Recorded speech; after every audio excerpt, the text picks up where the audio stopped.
आप सभी साधकों का स्वागत है अपने YouTube चैनल ज्ञान संग्राम में।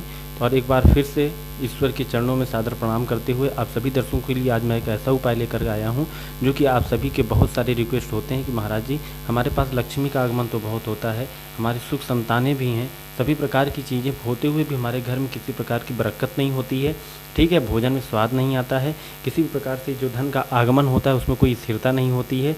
ऐसे उपाय, ऐसी समस्याएँ अगर आपके घर में हैं तो उसके लिए आज मैं जो उपाय बताने जा रहा हूँ ये कोई ऐसा तांत्रिक उपाय नहीं है कि इसके लिए आपको बहुत खर्च की आवश्यकता है। इसमें बस सिर्फ आपकी आस्था और भक्ति और समय की थोड़ी आवश्यकता है। आप विश्वास मानिए, भगवान शिव की भक्ति से बढ़कर के कोई सहज और सरल उपाय नहीं होता और उनके द्वारा जो बताए गए जो उपाय होते हैं वो कभी खाली भी नहीं जाते।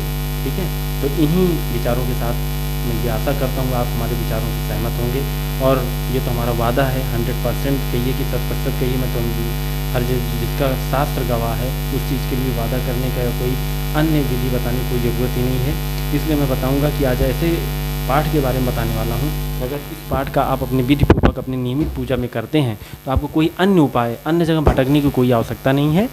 आपके घर में चाहे शारीरिक हो, आर्थिक हो, मानसिक हो, सामाजिक हो, किसी प्रकार की दरिद्रता का वास हो गया हो, किसी प्रकार से आपके यहाँ धन का आगमन अवरुद्ध हो गया हो, पहले चल रहा था लेकिन अब नहीं चल रहा हो, घरों में कलह की जैसी बातें देखने को मिल रही हैं, घरों में लोगों के बीच में सामंजस्य नहीं है, ठीक है, और धन का आगमन होते हुए भी किसी प्रकार का उसका बरकत नहीं दिख रही है, तो ऐसे ही समस्याओं के लिए ये महत्वपूर्ण वीडियो आप सभी के लिए है। तो चैनल को निवेदन है कि सब्सक्राइब कर लीजिएगा, वीडियो को लाइक कर दीजिएगा। आपको करना ये है कि आप सोमवार के दिन से इस पाठ को करने की विधि को शुरू करना है।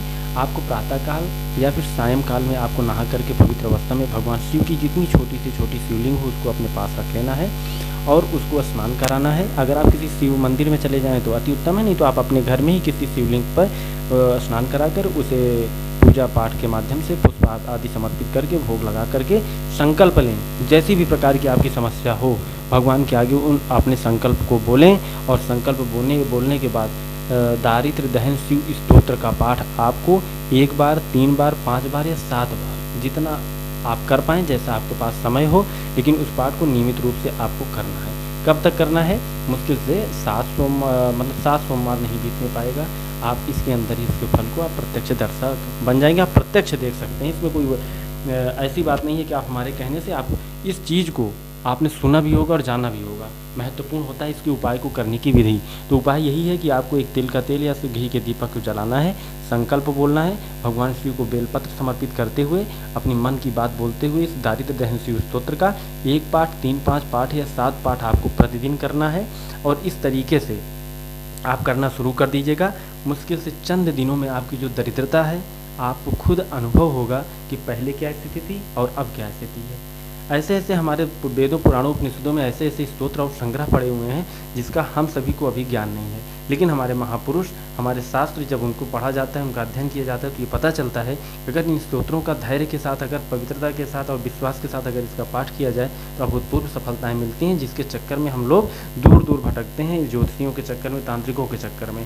लेकिन आप माताएं बहनें जो शिक्षित हैं, पढ़ी लिखी हुई हैं, वो खुद नहीं कर सकती तो अपने पढ़े लिखे बच्चों के साथ 1 पाठ, 3 पाठ, 5 पाठ जितने भी करा सकें आप इसको प्रतिदिन के जीवन में कराना शुरू करिए। अभूतपूर्व सफलताएं मिलती हैं इस पाठ की।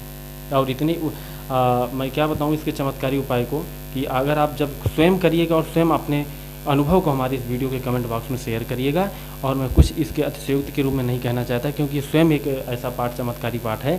इसको पाठ करने से अभी तक जिसको भी मैंने ये दिया है उन्होंने इसका फ़ायदा उठाया है। तो आशा करता हूँ इस विश्वास के साथ आप भी इस उपाय को करेंगे, वीडियो को लाइक करेंगे और आपके यही आशीर्वाद स्वरूप मैं अपनी नई वीडियो को फिर से लेकर के आऊँगा। और वेदों, शास्त्रों, उपनिषदों के माध्यम से जो स्तोत्र संग्रह हैं, जो स्तोत्र हैं, उनको क्या लाभ है, उनको करने की विधियाँ क्या हैं, जिसको आप घर बैठ करके करिए और स्वयं फ़ायदा उठाइए। ये स्वयं एक रामबाण है कि आप किसी आपके अपनी गृहस्थ आश्रम को स्वयं शुद्ध आप चला सकते हैं, किसी के पास आपको भटकने की आवश्यकता है नहीं। ठीक है, तो आप इन उपायों को करिए। मिलते हैं नेक्स्ट वीडियो में, तब तक के लिए हर हर महादेव, जय जय जय श्री शंभू।